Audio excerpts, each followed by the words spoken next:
पैदा होते ही बच्चे के लिए दिखाया जाता है कि कहीं बच्चा भारी तो नहीं है किसी पे। तो कुंडली और ये पास्ट लाइफ रिग्रेशन क्या एक ही चीज है? अब सोचिए, पति की मृत्यु हुई, पत्नी की नहीं हुई। आईपीएस ऑफिसर बनना है, रिलीजियस नहीं होते पर स्पिरिचुअल हो जाते हैं। आपको आगे बढ़ना है। आज के में बच्चों को पैम्पर किया जाता है। डाइवोर्स के टाइम पे आपको बहुत ज्यादा स्ट्रगल ना महसूस करना। अभी तो इन्वेस्टिगेशन चल रही होगी। बहुत स्वागत है आपका हमारे इस चैनल पे। आज का पॉडकास्ट बहुत ही इंटरेस्टिंग होने वाला है क्योंकि यहाँ पे हम बात करने वाले हैं कुछ ऐसी चीज़ों के बारे में जिसको लेके लोगों के अंदर बहुत ही जिज्ञासा हमेशा बनी रहती है, जैसे कि कुंडली के बारे में, पास्ट लाइफ रिग्रेशन के बारे में, future life progression, Akashic records, क्या है ये सब चीज़ें और किस तरह से एक इंसान के जीवन पे ये इफेक्ट्स करती हैं। तो इन्हीं सब बातों को लेके आज का ये हमारा पॉडकास्ट चलेगा। जो भी कुछ डाउट्स हैं वो आज हम सब क्लियर करेंगे। जो हमारे साथ गेस्ट हैं जो कि एक्सपर्ट हैं पास्ट लाइफ रिग्रेशन में, एस्ट्रोलॉजर हैं, आकाशिक रीडिंग करते हैं, साथ में ही आत्मलोक भी करते हैं। सबसे पहले हम इनसे ये जानेंगे, ये जितनी भी चीजों के मैंने आपके साथ नाम लिए, क्या ये सब एक ही तरीके से काम करती हैं? तो चलिए सबसे पहले मिलते हैं हम अपने गेस्ट से, मिस्टर गुरप्रीत सिंह अरोड़ा। हेलो जी, नमस्कार। आप सबका बहुत बहुत धन्यवाद इतना प्यार देने के लिए और आपका हमें बार बार बुलाने के लिए। Thank you very much. Thank you sir. तो चलिए आज हम शुरुआत करते हैं। जैसे कि मैंने भी पूछा कि जैसे हम जीवन में, हर किसी के जीवन में नए से नए पहलू आते हैं। जब भी किसी का जन्म होता है, जन्म से लेके मृत्यु तक, हम लोगों के सनातन धर्म में, हिंदू धर्म में जो है, कुंडली का जो है एक विशेष स्थान है, मुहूर्त का विशेष स्थान है। बच्चा जन्मा, उसका नामकरण होना है तो दिखाया जाता है। पैदा होते ही बच्चे के लिए दिखाया जाता है कि कहीं बच्चा भारी तो नहीं है किसी पे, क्या इसकी कोई पूजा करनी चाहिए। जब मृत्यु होती है उसके बाद भी पूरा जो है 17 दिन का हमारे धर्म के अंदर प्रावधान है कि 17 दिन तक पूरे की पूरी जो है उनकी संस्कार चलते हैं, जो 16 संस्कारों में गिने जाते हैं। साथ ही साथ कहा जाता है पास्ट लाइफ रिग्रेशन। तो कुंडली और ये पास्ट लाइफ रिग्रेशन क्या एक ही चीज है? क्या दोनों ही चीजों से एक ही बारे में, मतलब कि जो भी लाइफ का मुद्दा है वो वहीं से निकल आता है, या कुंडली का अपना काम होता है और पास्ट लाइफ रिग्रेशन और आकाशिक का अपना काम होता है? देखिए, कुंडली जो होती है वो आपको बताती है कि आपको क्या मिलेगा, यानी कि आपके भाग्य में क्या क्या लिखा है। फॉर एग्जाम्पल, आप दिखने में कैसे होंगे, आपकी आंखें कैसी होंगी, आपकी लंबाई कैसी होगी, आपका रंग कैसा होगा, तो ये आपकी पर्सनालिटी के बारे में बताता है। आपको परिवार कैसा मिलेगा, आपको धन की प्राप्ति होगी या नहीं होगी, सुख सुविधाएं मिलेंगी नहीं मिलेंगी, बच्चे का सुख मिलेगा नहीं मिलेगा, जो आप काम करेंगे उसमें आपको प्रोग्रेस मिलेगी नहीं मिलेगी, आपका जीवन साथी कैसा होगा, आपके सगे संबंधी कैसे होंगे, आपके भाई बहन कितने होंगे, बड़े होंगे या छोटे होंगे, कैसे होंगे, आपके इन लॉज कैसे होंगे, आपका करियर कैसा जाएगा, आपके भाग्य स्थान में क्या बैठा हुआ है, आपको कहाँ से लाभ हो सकता है, माता से, पिता से, बड़े भाई बहन से, छोटे भाई बहन से, कैसे कारोबार से आपको लाभ हो सकता है, और आपका खर्चा कहाँ होगा। तो ये सब कुछ आपके भाग्य में आपको क्या मिलेगा, ये सब कुंडली में लिखा होता है। पर क्यों मिलेगा, इसका भी रेफरेंस कुंडली में होता है। पर उसे अगर आप सही मायनों में जानना चाहते हो कि ऐसा कौन सा इवेंट था जिसकी वजह से किसी को संतान प्राप्ति नहीं हो रही, चलो ठीक है, कुंडली में लिखा हुआ था संतान प्राप्ति नहीं होगी, ठीक है, हो सकता है पितृदोष था या कोई भी ऐसा और दोष हो सकता है, तो पता चल गया कि चलो संतान प्राप्ति में बहुत दिक्कतें आएंगी या फिर नहीं होगी, ठीक है, या फिर शादी नहीं होगी, या फिर धन के लिए हमेशा आप तरसते ही रह जाएंगे। तो वो क्या कारण था, ऐसा कौन सा इवेंट था, ऐसा आपने क्या कर्म किया था कि वो करने की वजह से आज आपको ऐसा भाग्य मिला। तो ये क्या मिलेगा कुंडली में, उसका रेफरेंस भी कुंडली में है। पर अगर आप सच में उस इवेंट पे जाना चाहते हो तो उसके लिए पास्ट लाइफ रिग्रेशन है। ओके जी। जैसे कि हम कहते हैं कि जो अकल्ट साइंस है उसी के अंदर ही हमारी astrology, numerology, tarot card reading, vastu आ जाते हैं, यानी कि एक ही पेड़ की सारी ये शाखाएं हैं। तो क्या हम ये भी कंसीडर कर सकते हैं कि इसी पेड़ की शाखाएं हैं पास्ट लाइफ रिग्रेशन, आकाशिक्स, आत्मलोक, फ्यूचर लाइफ प्रोग्रेशन? देखिए, एक इंसान है, ठीक है, अब कहना चाहिए कि इंसान वो पेड़ का तना है, वो रहता जहां पर है तो उस जगह के साथ उसका वास्तु जुड़ जाता है, राइट। उस इंसान को क्या मिलेगा वो उसका भाग्य बन जाता है, उसकी कुंडली से पता चलता है। अब वो उसके भाग्य में क्यों आएगा, वो ऐसे स्थान पे क्यों रहेगा, वो किसी एक पर्टिकुलर परिवार के साथ क्यों रहेगा, एक पर्टिकुलर परिवार में उसने जन्म क्यों लिया, एक स्थान पे उसने क्यों जन्म लिया, वो उसी शहर में उसी देश में रहेगा या फिर कहीं बाहर जाएगा, ये सब कुछ उसके भाग्य में है। ठीक है, इसका मतलब कुंडली में है। वास्तु भी रिलेट हो गया, कुंडली भी रिलेट हो गई, पर ये सब कुछ मिलेगा क्यों? ये उसके पास्ट लाइफ की वजह से है, क्योंकि जो कर्म उसने किसी पुराने जन्म में किए थे उसके बेसिस पे उसको आज ये जन्म मिला, और जो जन्म मिला उसमें एक परिवार मिला, एक स्थान मिला, एक समय मिला, और उसके बेसिस पे उसको वो भाग्य मिला। तो वो सब कुछ जो उसको मिला वो मिला तो पुराने जन्म के कर्म की वजह से। तो वो प्रारब्ध जो लेके आया संचित में से, उस प्रारब्ध की जो वो कहते हैं बीज कहाँ पड़ा था, पुराने जन्म में। तो जब बीज पुराने जन्म से मिल रहा है इसका मतलब कहीं ना कहीं इंटर रिलेशन है। यानी कि जैसे कि इस जन्म में एक व्यक्ति के जो माता पिता हैं, जो भाई बहन हैं, जो उनके स्पाउस हैं, जो उनके बच्चे हैं, वो भी उनको इस जन्म में उनके साथ इस वजह से हैं क्योंकि उनका उनके साथ पिछले जन्मों का कुछ संबंध था। देखिए बहुत बार ऐसा होता है कि उनका संबंध होता है, पर ऐसा हमेशा हो ऐसा जरूरी नहीं है। ठीक है, क्योंकि देखो एक इंसान जब शरीर छोड़ता है तो वो जहां जाता है वहां पर जाते उसका मोह खत्म हो जाता है। वो मोह क्यों खत्म होता है? क्योंकि उसे जब नया परिवार दिया जाएगा तो पुराने परिवार का अगर मोह साथ में होगा तो नए परिवार के साथ वो जुड़ेगा कैसे? हाँ जी, राइट। तो इसका मतलब ये हुआ कि जरूरी नहीं है कि वो परिवार उसके साथ ट्रैवल करे। तो ये भी हो सकता है कि जब उसको नया जन्म मिले तो उसका पुराना परिवार तो अभी भी जी रहा है। बिल्कुल, राइट।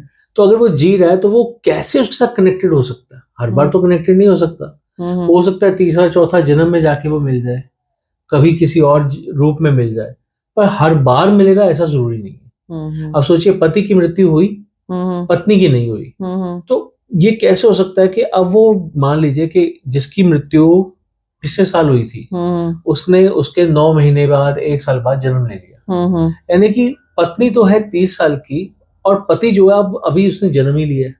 अच्छा, ठीक है, तो 20 साल 25 साल के बाद उसकी आयु 25 साल होगी और पत्नी तो अभी भी अपने बच्चों को खिला रही होगी, तो अब वो उसके धर्म पत्नी के रूप में कैसे आ सकती है? तो उसका मतलब ये कि वो आगे जाके किसी और जन्म में उसकी पत्नी के रूप में, उसकी माँ के रूप में, उसकी बहन, उसकी बेटी किसी और रूप में आ सकती है। लेकिन जैसे भी आपने एग्जाम्पल दिया कि उसकी एज ज्यादा हो गई पति की और पत्नी की एज कम है, ठीक है, उल्टा कह रही हैं आप। पति की उम्र 25 साल हो गई और पत्नी की उम्र 30 से 55 पहुंच गई। 30 से 55 पहुंच गई, जैसे चलो पत्नी की उम्र 55 साल तक पहुंच गई और पति की उम्र जो है 30 साल के आसपास पहुंच गई।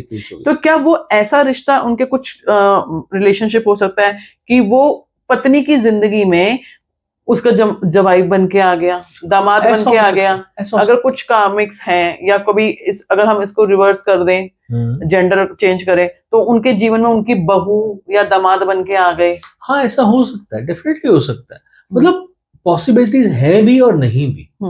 अगर पॉसिबिलिटी परम्यूटेशन और कॉम्बिनेशन की बात करें तो बहुत कुछ हो सकता है, पर जरूरी नहीं है कि हर बार होगा ही। अब सोचिए कि जिसकी लाइफ में वो जिसने पहले जिसकी मृत्यु हुई थी वो अगर उसकी लाइफ में दामाद या उसकी बहू बन के गया तो वो जो लेडी है अब जो पहले जन्म में उसकी पत्नी थी अब उसकी सास बन गई, तो उस सास की उम्र अब कम रह जाएगी और देखो वो तो जवान है अब, और जो बच्चा बन के या फिर जो बहू या जमाई बन के गया तो उसकी अभी तो उसकी पूरी लाइफ पड़ी है, तो फिर उनका फिर विछोड़ा होना है। हाँ। ठीक है, तो फिर मतलब कहीं ना वो चीजें फिर वही है कि जुड़े तो बिछड़ने के लिए, जुड़े तो बिछड़ने के लिए। तो वो हो सकता है कि ऐसा मिले भी और ऐसा ये भी हो सकता है कि ना भी मिले, वो आगे जाके मिले। तो जैसे कुंडली में लिखा हुआ है कि एक बच्चा पैदा हुआ या जैसे उसने, हर स्टेज पे लोग जाते हैं एस्ट्रोलॉजर के पास में, जैसे हमने शुरुआत में भी ये बात की। एक स्टेज पे आए कि बच्चे को क्या करियर लेना चाहिए। बच्चा कहता है कि मुझे जो है क्रिकेटर बनना है, और पेरेंट्स कहते हैं कि नहीं, आपको जो है आईपीएस ऑफिसर बनना है, ठीक है, या इसका वाइस वर्सा, ठीक है। लेकिन कुंडली में क्या लिखा है, बच्चा वो ही बनेगा या बच्चे की विल पावर भी है? कई बार होता है कि नहीं जी, इसकी तो कुंडली में था ही नहीं इसलिए स्ट्रगल कर रहा है। और कई बार ऐसे केसेस खुद भी as a astrologer chart analyse किए हैं कि चार्ट में था कि जब तक नहीं कर सकता, ठीक है, लेकिन वो आज उस जगह पे बैठा हुआ है। एक चार्ट आया था जो बताया था कि उसके कहीं पे भी था नहीं कि वो बने इसमें जज बन सकता, उनको बड़ा शौक था वो जज बने। तो उन्होंने कहा था अगर मेरे चार्ट में नहीं है तो कोई बात नहीं, मैं इन चीजों पर विश्वास नहीं करता और मैं अपना करूंगा। तो आज की डेट में वो जज हैं। तो ये किस कैटेगरी के अंदर आएगा? देखिए, एक फ्री विल की एक हमें मिलती है, ठीक है, आपको किस्मत तो मिल गई, ठीक है, पर कहते हैं ना कि अगर आप अपनी मेहनत से चाहो, अपनी शिद्दत से चाहो, तो अपनी किस्मत भी पलट सकते हो सकता है कि आपको आईएएस ऑफिसर बनना था, आपको क्रिकेटर बनना था, ख्याति प्राप्त करनी थी, आप उस रास्ते पे नहीं जाना चाहते, आप जज बनना चाहते हो, आपको वैसी ख्याति नहीं मिलेगी। देखो, क्रिकेटर होता है ना, उसको करोड़ों लोग जानते हैं, एक एक्टर होता है, उसको करोड़ों लोग जानते हैं, पर एक जज को करोड़ों लोग नहीं जानते, राइट। पर वो एक ऐसी जगह पे बैठा हुआ है जहां पर कि वो, अगर क्रिकेटर ने कुछ गलत किया तो उसे भी फैसला सुना सकता है, अगर एक आईपीएस ऑफिसर ने कुछ गलत किया या एक मंत्री ने कुछ गलत किया तो उसे भी फैसला सुना सकता है। तो अगर आप ऐसी जगह पे पहुंचना चाहते हो और वो उन स्टार्स के हिसाब से एक अच्छी जगह बन सकती है, तो व्हाई नॉट, बन सकते हो। ये जरूर है कि आपको मेहनत बहुत करनी पड़ेगी, ठीक है। उसमें कहते हैं कि सारी परिस्थितियां आपके अनुकूल हो जानी चाहिए, आपके पेरेंट्स आपका साथ दें, आप भगवान में विश्वास रखते हो या नहीं रखते, अपने आप पे विश्वास रखो। जो लोग भगवान में विश्वास नहीं रखते हैं वो एनर्जी में बहुत विश्वास रखते हैं, वो तब भी मेडिटेशन करते हैं, वो सोचते हैं कि मेडिटेशन करने से मैं अपने आप को क्लीन कर रहा हूँ, राइट। वो धार्मिक नहीं होते, पर वो, मैं ये कहूंगा, रिलीजियस नहीं होते, पर स्पिरिचुअल हो जाते हैं, ओके, ठीक। तो अगर वो स्पिरिचुअल होते हुए भी अगर अपनी प्रोग्रेस को बढ़ाते हैं तो कहीं ना कहीं वो चीजें उनको कर सकते हैं। यानी कि अपनी विल पावर से, जैसे कहा जाता है कि अपना भाग्य बदल सकते हैं, जो हमारे लगन चार्ट में भाग्य दिया हुआ है। देखिए, इसमें भाग्य क्या बदला, सोचिए, अगर आप बात करें किसकी, क्रिकेटर की, तो उसके लिए भी मंगल देखा जाएगा। अगर आप बात करें एक आईपीएस ऑफिसर की, तो उसके लिए भी मंगल देखा जाएगा, सूर्य देखा जाएगा। और अगर आप बात करें एक जज की, तो उसमें भी मंगल और सूर्य का बहुत बड़ा रोल होगा। हाँ, फील्ड थोड़ी सी अलग होगी, इसमें साथ में राहु देखना पड़ेगा कि राहु कैसा है, उसकी प्लेसमेंट कैसी है, कितना सपोर्टिव है। अगर वो राहु ऐसी प्लेसमेंट लेके बैठा हुआ है कि हाँ वो भी सपोर्ट कर सकता है, तो व्हाई नॉट। तो हम ये कह सकते हैं कि अगर अपनी विल पावर से वो आगे बढ़ सकते हैं, अगर प्लैनेट उनके फेवर में नहीं है तो हम कुछ ना कुछ रेमेडीज के सहारे भी अपनी इच्छाओं को पूरा कर सकते हैं। बिल्कुल कर सकते हैं, बिल्कुल कर सकते हैं। जैसे अभी कई सारी चीजें होती हैं कुंडली में होते हुए भी, जैसे अभी रिसेंटली केस चल रहा है, बहुत ज्यादा सोशल मीडिया पे है, लोग जो है ना, पहले जमाने पे किसी भी तरीके से परिस्थितियां आती थी उसका सामना करते थे, फेस करते थे, कहते थे डर के आगे जीत है। लेकिन आजकल क्या हो गया है, डर के आगे जीत नहीं है, डर के आगे जीवन खत्म है। ये फिलॉसफी चल रही है।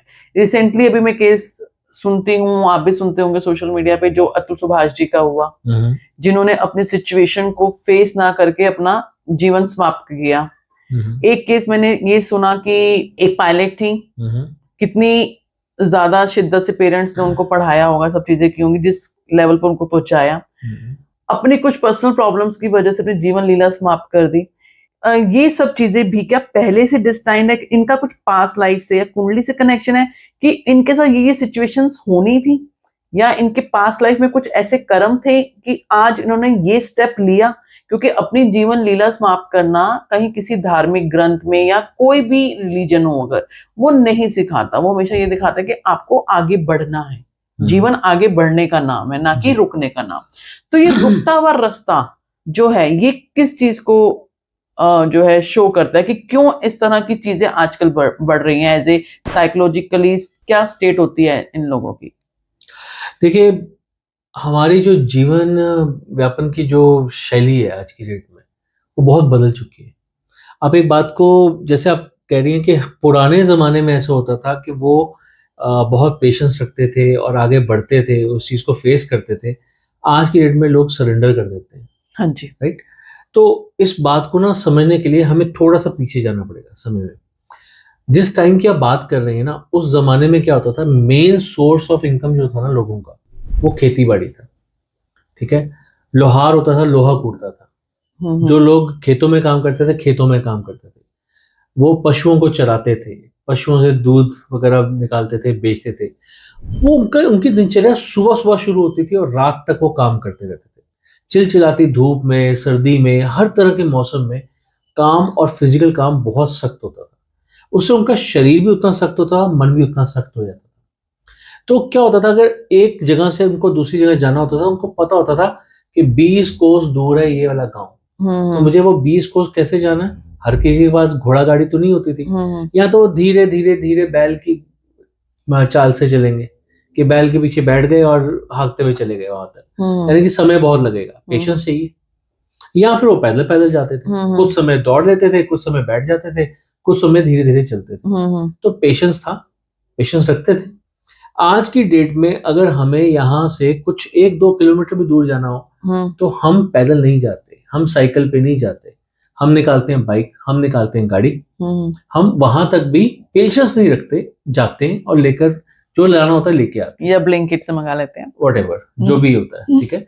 तो जैसा भी आप इन छोटी छोटी एक्टिविटीज में भी देखिए कि यहाँ पर भी कहीं ना कहीं हम पेशेंस लूज कर रहे हैं। जब हम इतने इम्पेशेंट इतनी छोटी छोटी चीजों के लिए हो रहे हैं, तो फिर आप कैसे सोच सकती हैं कि इतने बड़ी चीज कोई हो जाए किसी की लाइफ में? तो वो पेशेंस रख पाएंगे, वो अपने मन को स्थिर रख पाएंगे? आज की डेट में आप देखिए, मैं अपना टाइम की बात करता हूँ कि हम कभी स्कूल में लेट हो जाते थे ना, तो हमें हमारे एक पीटी टीचर होते थे, हमें वो उल्टा बैठा कर ना ग्राउंड में पीछे डंडे से मारा करते थे कि तुम लेट कैसे हो गए। बूट पॉलिश नहीं होते थे, पूरी जो प्रेयर चल रही होती थी उसके बीच में बूट पॉलिश पकड़ा दी जाती थी कि अपने शूज पॉलिश करो। अपने ब्लैक बोर्ड होते हैं उन पे थीम ऑफ द डे लिखो। आज की डेट में ये चीजें कहाँ हो रही हैं? आज की डेट में बच्चों को पैम्पर किया जाता है। अगर कभी किसी बच्चे के ऊपर किसी टीचर ने गलती से हाथ उठा दिया तो अगले दिन उसके पेरेंट्स वहां पर खड़े होते हैं, आपने हमारे बच्चे को हाथ कैसे लगा दिया? बिल्कुल बिल्कुल। ठीक है? और जबकि मुझे याद है कि मैंने यहाँ पर अच्छे खासे मोटे मोटे डंडों से मार खा रखी है। बिल्कुल राइट।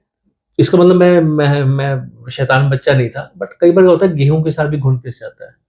ठीक है? तो हमने खा रखी और हमने कभी आके घर पे शिकायत भी नहीं की।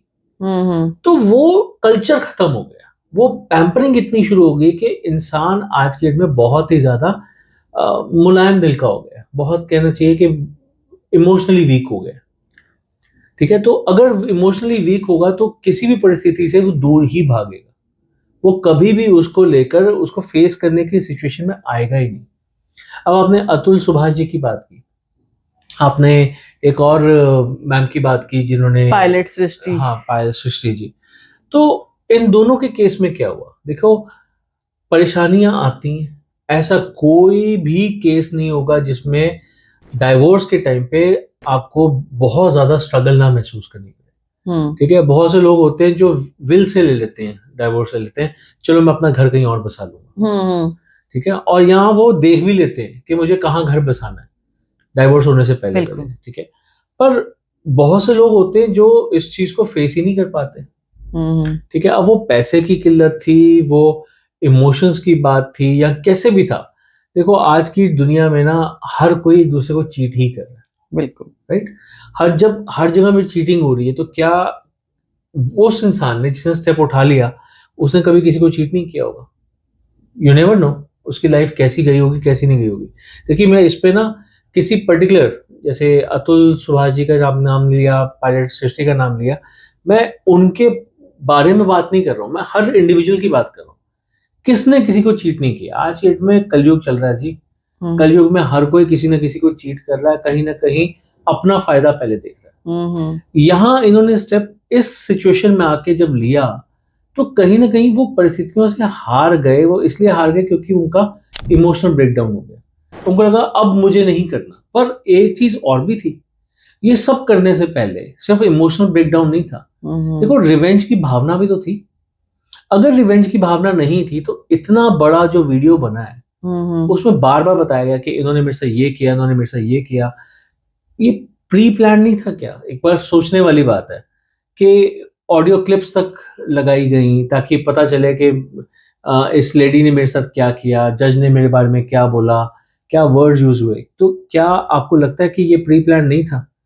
क्या ये ऑल ऑफ सडन हुआ है? इसके बारे में अगर वो पहले से रिकॉर्डिंग्स थी तो इसका मतलब कुछ ना कुछ तो प्लानिंग चल रही थी ना, दिमाग में कुछ तो चल रहा था। कहाँ कहाँ पर लेटर्स भेजे गए, ईमेल्स की गई, उन सब के प्रूफ लगाए गए। तो क्या इसमें रिवेंज की भावना नहीं थी? और फिर उसके बाद एट द एंड एक स्टेटमेंट और आती है कि अगर मुझे इसका न्याय नहीं मिला तो फिर मेरी अस्थियों को गटर में बहा देना चाहिए। ठीक है, देखिए न्याय जो प्रणाली है ना, उसके बारे में एक स्टेटमेंट की वजह से आप ये नहीं कह सकते कि इंडिया में न्याय नहीं है। वो कहते हैं कि देर है अंधेर नहीं है। ठीक है, तो बहुत से लोग हैं जिनका कहना है कि हाँ हमें न्याय मिला है, न्याय में भरोसा रखना चाहिए। तो ठीक है, किसी की उस समय मनोस्थिति हो सकती है कि तो हम यहाँ ये कह सकते हैं कि एक जब ये इस तरह की मनोस्थिति से कोई इंसान जब गुजरता है तो ये क्या कुंडली में या पास्ट लाइफ में कुछ था इनका ऐसा कनेक्शन कि वो उस मनोस्थिति से गुजरेगा, कि वो इस निर्णय तक आएगा कि मुझे अब ये अपनी जीवन लीला समाप्त करनी है। देखिए इस बात को समझिएगा, जब कभी कुंडली बनती है ना उसमें जो दशाएं होती है वो 120 साल की होती है। हाँ जी, ठीक है, जबकि अगर किसी की दीर्घ आयु भी लिखी होती है तो हम 72 साल से ऊपर प्रेडिक्ट नहीं कर सकते। हाँ जी, राइट। तो यानी कि 120 साल की जो जीवन लीला में 72 साल उसके लिखे होते हैं। अल्प आयु भी लिखी है तो भी आइडिया होता है। अब अल्प आयु है तो बीमारी से जाएगा। ठीक है, उसका एक्सीडेंट हो सकता है, किसी और कोई और भी कारण हो सकता है, पर कभी भी जीवन लीला अपने हाथ से कोई समाप्त कर देगा ये तो कभी कुंडली में नहीं हो सकता। क्योंकि जिसको भगवान भेज रहे हैं एक पर्पस ऑफ लाइफ लेके भेज रहे हैं, उससे ये तो नहीं बोलेंगे कि तू अगर पास नहीं हो पाएगा तो दिखेगा पास मत होइए तो वापस आ जाइए, ऐसा तो नहीं हो सकता। तो इसका मतलब ये तो एक इंडिविजुअल की फ्री विल होती है कि वो क्या करने वाला है, ये कभी भी कुंडली में नहीं हो सकता। ये जो भी आप कह रहे हैं कि अतुल सुभाष जी या फिर पायलट सृष्टि जी, उन्होंने जो भी स्टेप लिया वो बहुत ही ज्यादा दिल को जैसे कहते हैं परेशान करने वाला स्टेप था, दिल दहलाने वाला स्टेप था। पर एक बात को समझिए कि ये इसी को कहते हैं जिंदगी है। कभी आपने बहुत खुशियां भी देखी होंगी, वो पायलट जो बनी, पायलट बनने में कितनी खुशी हुई होगी उसे भी, उसके पेरेंट्स को भी। ऑल ऑफ सडन जो भी हमें अब आज तक रीजन पता चला है वो इतना बड़ा रीजन नहीं था जिसकी वजह से कोई अपनी जीवन लीला समाप्त कर ले। हो सकता है बातें कुछ और निकले, अभी तो इन्वेस्टिगेशन चल रही होगी तो डेफिनेटली बहुत सी चीजें पता चलेंगी और क्या पता क्या कुछ निकले। ठीक है, अभी तो ये भी नहीं पता कि ये सच में सुसाइड था या कुछ और भी हो सकता है, व्हाटएवर, कुछ भी निकल सकता है। तो जब इतना कुछ निकल सकता है तो अभी हम टिप्पणी करने के लिए मेरे ख्याल में सही समय नहीं है। बस इतना कह सकता हूँ कि कुंडली में कभी भी कोई इंसान अपनी जीवन लीला खुद समाप्त करेगा ऐसा कभी नहीं लिखा होता। That is not at all possible. और उसका संबंध पास्ट लाइफ से जुड़ा हो, सोचिए क्या पास्ट लाइफ में लिखा था? क्या आप अगले जन्म में जाके अपनी जीवन लीला समाप्त करेंगे ऐसे अपने हाथ से? नहीं होता। हाँ, टेंडेंसी हो सकती है कि आप हाइपर हो जाते हैं, आप हाइपर होके बहुत ओवर इमोशनल हो जाते हैं। पर ओवर इमोशनल होके फिर पिछले जन्म में आपने क्यों नहीं ये काम कर लिया? अगर आपने ये पिछले जन्म में स्टेप उठा लिया होता तो इस जन्म में तो आपको ये वाली योनि ही नहीं मिली होती, डाउनग्रेड हो गए होते। कहते हैं ना कि जब आप ऐसा करते हैं तो फिर आपको डाउनग्रेड मिलता है, जीवन लीला समाप्त करने के बाद आप डाउनग्रेड हो जाते हैं। हाँ जी, हाँ जी। ठीक है, तो फिर वो पिछले जन्म में अगर ऐसा किया होता तो ये जन्म ही नहीं मिला होता एज ए ह्यूमन। तो अगर अभी इस समय में इन्होंने ऐसा किया है तो आई डाउट कि आगे क्या होगा और क्या नहीं होगा।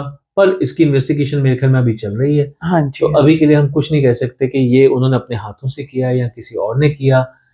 ये तो इन्वेस्टिगेशन बताएगी।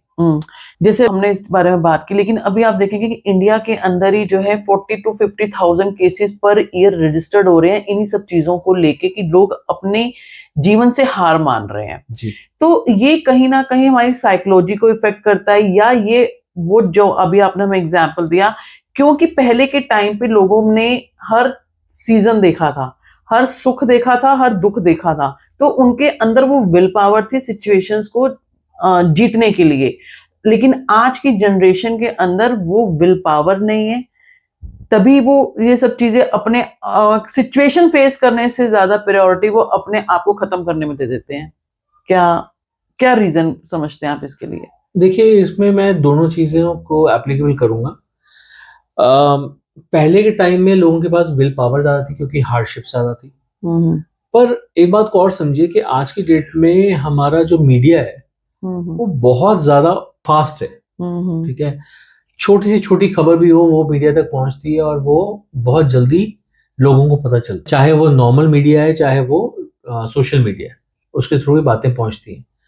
जिस जमाने की हम बातें कर रहे हैं ना, उस समय में तो मीडिया ही नहीं था, तो सोशल मीडिया कहाँ से होगा? क्या पता उस जमाने में भी लोग करते थे। ठीक है, हमने कई कहानियां सुनी, कईयों ने ऐसी जीवन लीला अपनी समाप्त की थी पुराने टाइम में भी। तो जिन लोगों ने तब की थी वो कहानियों में ही दब के रह गई। वो कभी, क्योंकि तब मीडिया ही नहीं था तो इतने उजागर कैसे होता। तो इसलिए हम ये नहीं कह सकते कि अब ज्यादा हो रहा है। वो तो शायद तब भी रहा था, तब पॉपुलेशन कम थी, तब हो सकता है रेशो उस हिसाब से परसेंटेज ज्यादा बनती हो। सोचो 140 करोड़ में अगर 50,000 टेक्नोलॉजी भी नहीं थी। हाँ डेफिनेटली वो चीजों का फर्क था। ठीक है, कोई नदी में कूद जाता हो, पता नहीं कहाँ का कहाँ पहुंच जाता था, मिलता भी नहीं था, और लोग उसको लापता घोषित कर देते हो।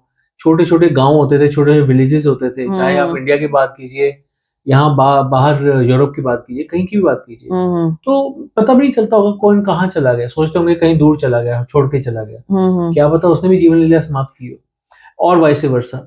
तो आज मीडिया इतना स्ट्रांग होने की वजह से जो होता ना कि फॉरेंसिक साइंस आ गई है, जगह जगह में कैमरे लगे हुए हैं, तो बहुत सारी चीजों का डेटा कैप्चर हो जाता है। वो डेटा कैप्चर होने की वजह से पता चल जाता है कि क्या स्टेप लिया था या क्या लिया होगा। उस जमाने में पता नहीं चलता था। तो आप ये नहीं कह सकते कि आज ही ज्यादा हो रहा है, तब भी होता था, तब भी इमोशनली वीक लोग थे। पर मैं हाँ ये जरूर कहूंगा कि हाँ तब हार्डशिप ज्यादा थी, काम बहुत ज्यादा करना पड़ता था, जबरदस्त मेहनत का काम करना पड़ता था, इसलिए लोग मजबूत भी थे। आज की डेट में वो काम कम हो गए तो इसलिए मजबूत लोग नहीं है, और शायद थोड़ा सा रेशो बढ़ गया है। जैसे अभी यहीं पे बात है मजबूती की, यहाँ पे मैं ये भी देख रही हूँ, साथ ही साथ ऐसी मजबूती के एग्जाम्पल भी दिखते हैं। अभी एक ये देखा था कि एक कपल ने लव मैरिज की और लव मैरिज के बाद वो अब्रॉड में सेटल हो गए, लेकिन वहां जाते ही जो उनके पार्टनर थे उनको कुछ ब्रेन ट्यूमर टाइप कुछ हुआ। तो वो पार्टनर्स उस लेवल तक भी एक दूसरे के साथ जुड़े रहे, और लास्ट में उनका जो है बिछोड़ा कर दिया भगवान ने, चाहे उनकी रजा थी।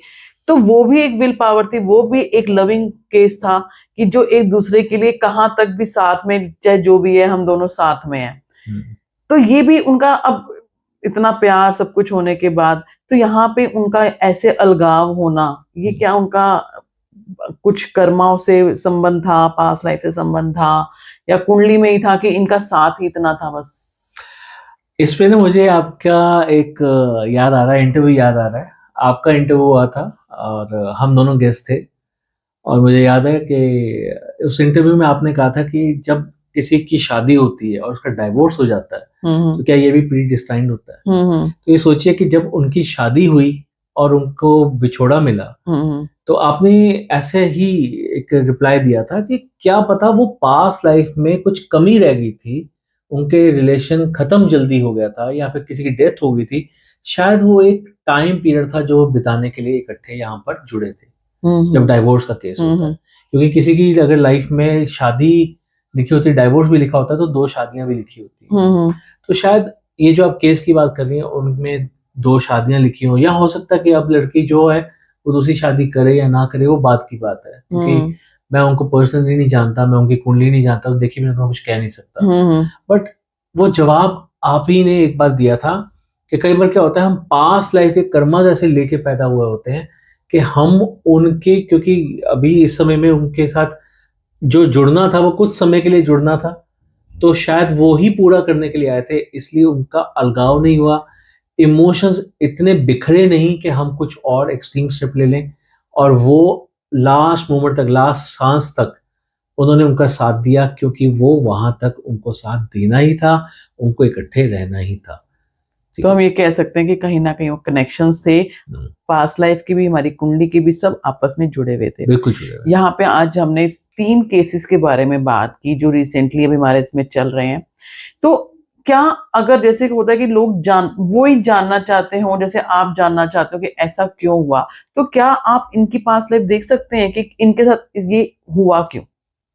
आप कहना चाह रही हैं अतुल सुभाष जी? हाँ, अतुल सुभाष जी की लाइफ, पास्ट लाइफ, या ये पायलट सृष्टि जी की, या मुझे इनका नाम नहीं पता, जो ये लव जो हस्बैंड वाइफ है जिनकी अभी ब्रेन ट्यूमर से हस्बैंड की डेथ हुई है, उनका, या कुछ कि उनके साथ ये लाइफ के ये इवेंट क्यों हुए?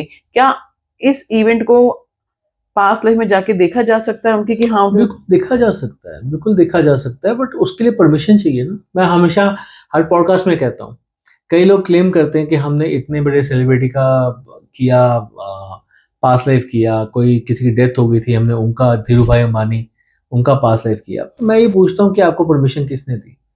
तो अगर यहाँ से भी कोई परमिशन दे सकता है, उनकी फैमिली से, उनके ब्लड लाइन से कोई परमिशन दे सकता है, तो व्हाई नॉट, वो देखा जा सकता है। तो ये डिपेंड करता है कि परमिशन देने वाला कौन है, क्या है, कि देगा भी या नहीं देगा। तो इसके बिना तो मुश्किल है। जिस टाइम उन्होंने ये स्टेप लिया तो उनका स्टेट ऑफ माइंड क्या था, जैसे कि जानना चाहें घर वाले, तो उसके लिए भी कोई प्रक्रिया होती है कि पता चल जाता है कि हाँ भी इस वजह से किया था, या उनको कुछ रिग्रेट है, या वो अब खुश हैं? देखो, जिसने भी अपनी जीवन लीला समाप्त की होगी ना, वो खुश तो नहीं हो सकता। क्योंकि मैंने आपको बोला, जो अपनी जीवन लीला खत्म करता है वो डाउनग्रेड होता है, वो ह्यूमन योनि को छोड़ देता है। अब आगे उसको जीवन योनि इतनी जल्दी, इतने आराम से नहीं मिलेगी, वो डाउनग्रेड होगा। तो डेफिनेटली एक तो सेटबैक उसके लिए, अपना शरीर छोड़ते ही उसके लिए ये हो गया कि वो डाउनग्रेड होगा। दूसरी चीज ये, मतलब वो किसी और योनि में जाएगा, ह्यूमन योनि में नहीं आएगा। दूसरी चीज ये कि जब कोई अपने शरीर छोड़ता है तो आत्मा जो होती है ना, शरीर को एज ए घर, एज ए कपड़ा यूज करती है। सर्दी के दिनों में आप सोचिए, कोई बैठा हुआ है जो कि स्वेटर नहीं पहन रहा, यहाँ तक कि शर्ट भी नहीं पहन रहा, तो उसकी हालत क्या होगी? गर्मियों के दिनों में किसी को जैसलमेर में आप रेत के बीच में बिठा दो और कहो कि तुम्हें ऊपर टेंट भी नहीं है, तो उसकी क्या हालत होगी? ठीक है, वो झुलस जाएगा।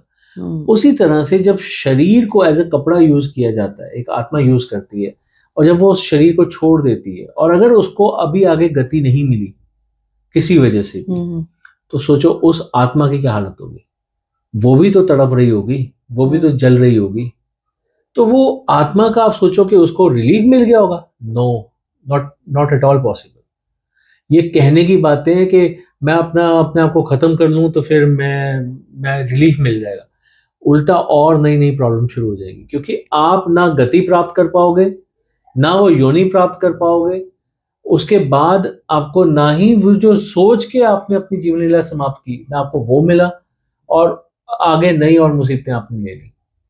तो जब आपका चित्रगुप्त के साथ जब लेखा जोखा होगा, तो फिर आपको जो हार्ड वर्ड्स मिलेंगे, या फिर जो आपको आगे की जो लाइफ मिलेगी, वो बहुत हार्ड मिलने वाली है, ये मान के चलिए। क्या आपके पास कभी कोई ऐसा केस आया है कि जहाँ पे किसी ने, एक तो होता है कि किसी की अननेचुरल डेथ हो गई है और बिफोर टाइम डेथ हो गई है, इस तरह के केसेस तो आते ही हैं। क्या कभी ऐसा भी आया है कि किसी ने अपनी जीवन लीला समाप्त कर दी है, तो उसकी सिचुएशंस क्या है, हम जानना चाहते हैं, क्योंकि घर वाले इस टाइम इमोशनली, क्योंकि जिसने शरीर त्यागा उसने इमोशंस त्यागे थे, ठीक है, बाकी मेंबर्स तो होते हैं ना जिनके इमोशन से जुड़े होते हैं। तो क्या ऐसे भी लोग अप्रोच करते हैं कि हाँ भी हम जानना चाहते हैं, या उनसे बात करना चाहते हैं, उनसे मिलना चाहते हैं, तो क्या ऐसे लोग उनसे बात कर सकते हैं या नहीं, बात नहीं कर सकते? सिर्फ देखिए, ऐसे बहुत से लोगों ने अप्रोच किए हैं, कई लोगों को उनके जवाब भी मिले, बट उसके लिए एक माध्यम होता है। जैसे मान लीजिए कोई मेरे पास आया कि मेरे इस रिलेटिव की डेथ हो गई है और उसने अपनी जीवन लीला जो थी वो खुद समाप्त की थी, तो मैं जानना चाहता हूँ कि उसकी अभी परिस्थिति क्या है, या फिर उसकी डेथ हो गई है और मैं उसकी परिस्थिति जानना चाहता हूँ या जानना चाहती हूँ। क्या उसको अगला जन्म मिल गया है? क्या वो अभी भी यहीं पर है? मुझे उसकी मौजूदगी महसूस होती है, या फिर उसका अगला जन्म कब होगा? तो ऐसी चीज़ें पता की जा सकती हैं। पर ज़्यादातर क्या होता है कि वो लोग इतने ज़्यादा इमोशनली चार्ज्ड होते हैं, वो बात करते-करते रोते हैं, उसको याद करते हैं। तो वो देखो, किसी भी तरह का आपको अगर सेशन करना है तो उसके लिए बहुत रिलैक्स होना ज़रूरी है। वो उस सेशन को करने के लिए अभी तैयार ही नहीं होते। तो उस समय पे उनको हमारी ज़रूरत पड़ती है कि एज़ अ मीडियम, कि हम उनके बिहाफ़ पे ये पता करके बताएँ। अब कई लोग तो सोचते हैं कि चलो पता करके बताएँगे तो चलो अच्छा होगा, पता चलेगा। पर कई लोग जवाब मिलने के बाद भी उस पर भरोसा नहीं कर पाते। तो अब उसको मैं क्या कर सकता हूँ? उसके लिए तो मैं कुछ नहीं कर सकता, मैं पहले पूछ लेता हूँ। भरोसा कर पाओगे तो आप करवाना, नहीं कर पाओगे तो फिर तो करना ही बेकार है। पर ये है कि हाँ, अगर आपकी वो स्थिति नहीं है, आपकी वो मनोदशा ही नहीं है, तो आप कैसे बात कर पाओगे? तो ये डिपेंड करता है। जो लोग करवा लेते हैं वो उनको तो हम जवाब दे देते हैं, जो भी पता चलता है। अब देखो, कोई अगर कह रहा है कि मेरा मेरा ये काम है, मेरा ये काम करवा दो, मेरे को खुशी मिलेगी, तो हम उनको वो बता देते हैं। और कोई कुछ और कहता है तो हम वो बता देते हैं। अब कोई कुछ कहता ही नहीं तो हम यही बोलेंगे ना कि उसने कोई जवाब नहीं दिया किसी चीज़ के ऊपर। तो मैं सवाल पूछ सकता हूँ वहाँ जाके, मैं जवाब तो नहीं दे सकता। तो जो जवाब मिला है मैं तो वही जवाब दूँगा। तो ये डिपेंड करता है कि क्या जवाब मिल रहा है और क्या जवाब नहीं मिल रहा है। इसके ऊपर कोई टिप्पणी नहीं की जा सकती, पर हाँ, ये किया जा सकता है, that I can assure you. लेकिन करवाने वाले का फुल ट्रस्ट होना चाहिए। ये ट्रस्ट के ऊपर डिपेंड करता है। फुल ट्रस्ट होना चाहिए और ये मानना चाहिए कि जो देखो, जो आपको कर्मों की बातें इतनी समझा रहा है, इतनी कर्मों के बारे में बातें बता रहा है, वो अपने कर्म क्यों खराब करना चाहेगा? डेफिनेटली। एक छोटी-सी सेशन के लिए, एक छोटे-से जवाब के लिए, आपने मुझसे 10 सवाल पूछे, मैंने हो सकता है आपको 6 सवालों के जवाब दे दिए। 4 के मुझे जवाब मिलेंगे तो मैं दूँगा ना बाकी। जैसे बहुत से लोग अप्रोच करते हैं, आपको पास्ट लाइफ रिग्रेशन करवाना है हमें। तो जब वो पास्ट लाइफ रिग्रेशन आपके पास करवाते हैं ना, वो ट्रांस की स्टेज पे होते हैं।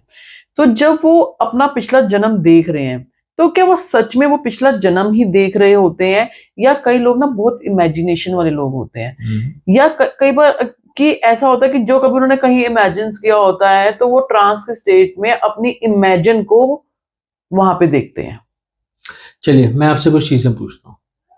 आप कभी किसी पार्क में गई हैं? हाँ जी, गई हूँ। आप कभी किसी बस में बैठी हैं? हाँ जी, बैठी हूँ। आप कभी किसी प्लेन में बैठी हैं? हाँ जी, बैठी हूँ। आप कभी किसी ट्रेन में बैठी हैं? हाँ जी। आप कभी किसी हंस के ऊपर उड़ी हैं? नहीं। नहीं उड़ी हैं। आप कभी किसी हाथी से कूदी हैं? नहीं। तो अगर मैं आपको जब लेके जा रहा हूँ, आपको सेशन के बीच में, और मैं आपको लेके जा रहा हूँ पार्क के थ्रू, किसी बस के थ्रू, ट्रेन के थ्रू, जहाज के थ्रू, जो आपने किया है, इसका मतलब मैं आपको विजुलाइज करा रहा हूँ जो आपने कभी कर रखा है। तो उस विजुलाइजेशन के साथ जब मैं आपको लेके जाता हूँ पास्ट लाइफ में, तब भी आप वो जो चीजें देखोगे वो भी विजुलाइजेशन वाली होंगी जो कभी आपने पुराने जन्म में कर रखी होगी।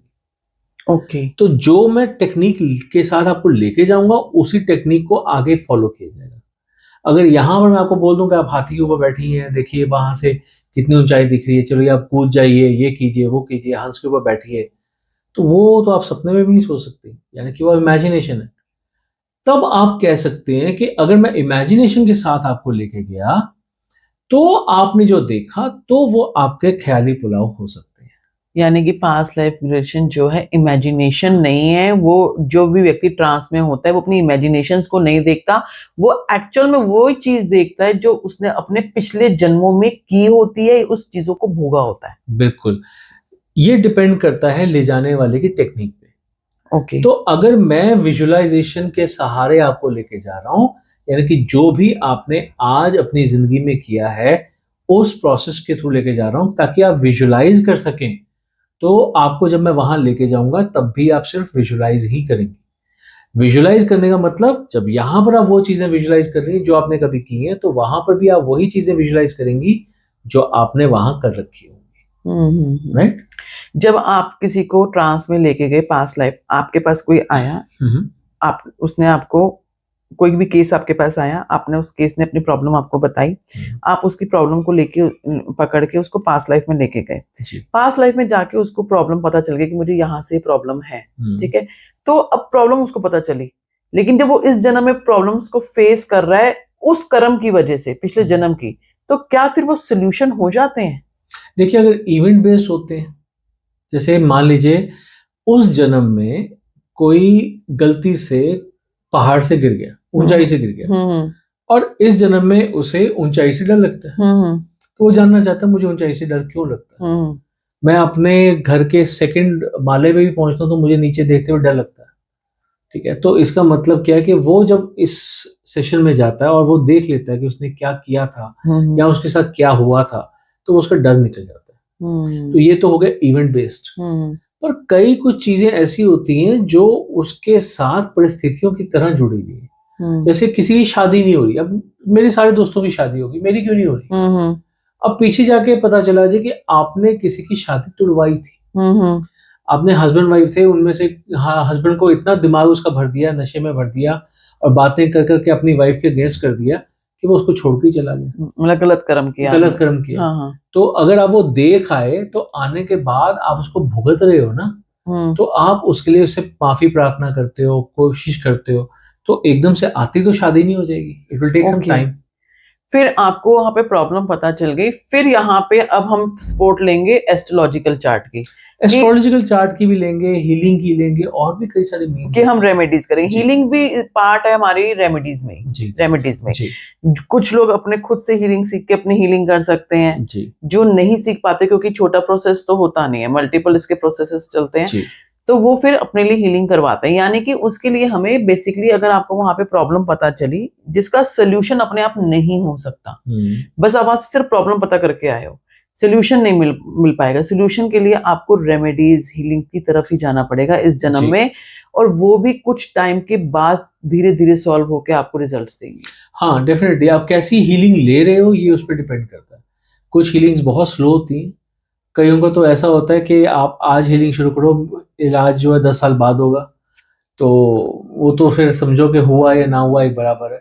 सोचिए कि कोई इंसान है जो 30-32 साल का हो चुका है, उसकी शादी नहीं हुई अभी तक, और अगर उसकी हीलिंग में 10-12 साल लगने हैं तो 40-45 में जाके तो बोलेगा मुझे अब शादी नहीं करनी, अब क्या फायदा हुआ। पर अगर कुछ फास्ट हीलिंग के थ्रू हो सकता है तो हम उनको जरूर बताते हैं, और डेफिनेटली बहुत से लोग हैं जो इस चीज़ों से निकले हैं।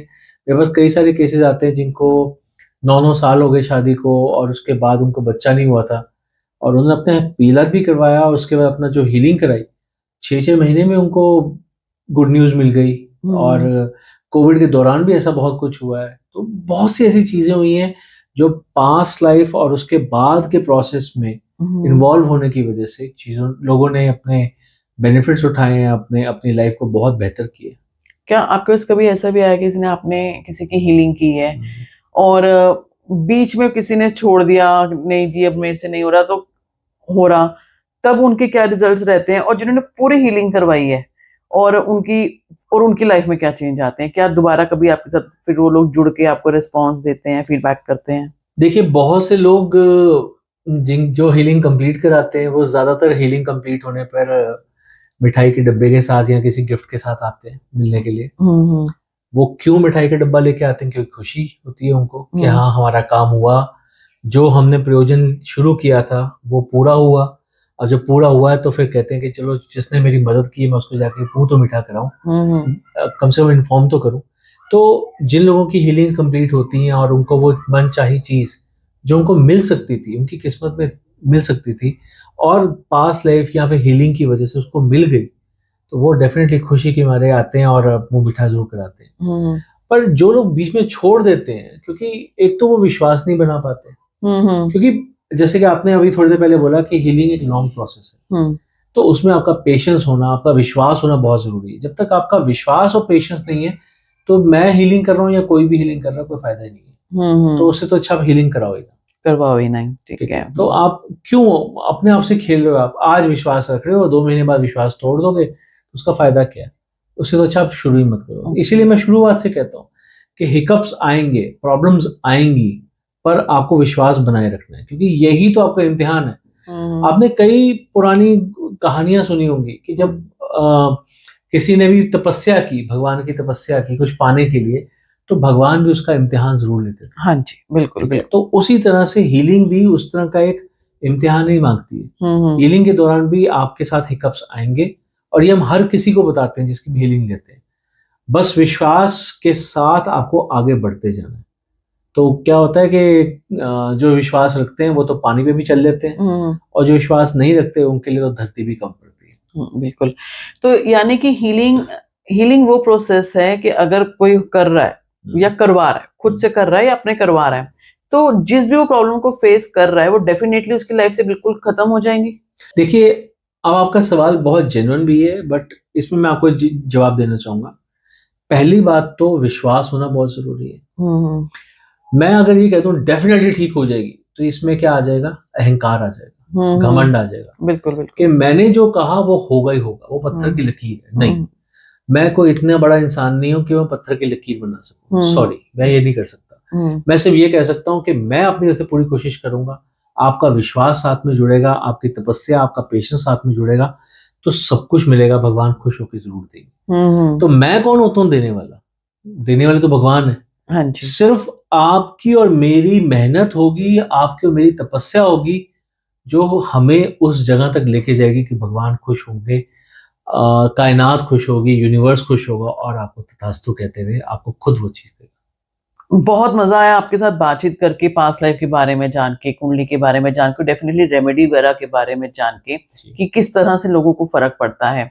उम्मीद करती हूँ व्यूअर्स के साथ भी इन्हें भी बहुत मजा आया होगा और बहुत सारे सवालों के जवाब भी मिले होंगे। कि जिस किसी को भी कुछ ऐसी चीजों के लिए कांटेक्ट करना हो तो सर का लिंक आपको जो है कांटेक्ट डिटेल आप हमारे डिस्क्रिप्शन बॉक्स में मिल जाएंगी। आपको आज का पॉडकास्ट कैसा लगा हमें कमेंट बॉक्स में जरूर बताइएगा, और अगर आपके कुछ सुझाव हो तो आप हमें हमारे साथ शेयर कर सकते हैं। चलिए आज के लिए यहीं तक, मिलते हैं फिर नेक्स्ट पॉडकास्ट में। धन्यवाद जी। धन्यवाद।